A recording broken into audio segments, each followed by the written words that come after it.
2020 সালে আকবর আলীর নেতৃত্বে একবারই আইসিসি অনূর্ধ্ব-19 বিশ্বকাপ ক্রিকেটের শিরোপা জিতেছিল বাংলাদেশ। এখন পর্যন্ত দেশের ক্রিকেট ইতিহাসে এটিকেই সেরা অর্জন মনে করেন ক্রিকেট বিশ্লেষকরা। তবে 2022 ও 2024 সালে আরও দুটি বিশ্বকাপ অনুষ্ঠিত হলেও সেখানে আশানুরূপ ফল করতে পারেনি টিম বাংলাদেশ। আগামী বছর জানুয়ারিতে জিম্বাবুয়ে ও নামিবিয়াতে অনুষ্ঠিত হবে আরও একটি অনূর্ধ্ব-19 বিশ্বকাপের আসর, যার প্রস্তুতি ইতিমধ্যে শুরু করেছে জুনিয়র টাইগাররা। কোচ নাভিদ নেওয়াজ ও ফিটনেস ট্রেনার রিচার্ড ইস্টোনিয়া এর তত্ত্বাবধান করছেন। গত বছর আজিজুল হক তামিমের নেতৃত্বে এশিয়া কাপের শিরোপা জিতেছিল বাংলাদেশ। সেই জয়ের আত্মবিশ্বাস কাজে লাগিয়ে এবার বিশ্বকাপের শিরোপা পুনরুদ্ধার করতে চায় বাংলাদেশ।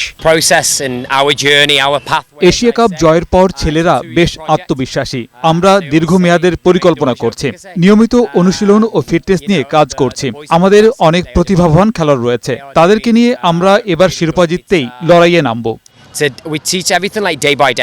বিশ্বকাপ শুরু হতে এখনো প্রায় বছর খানেকের মতো সময় বাকি।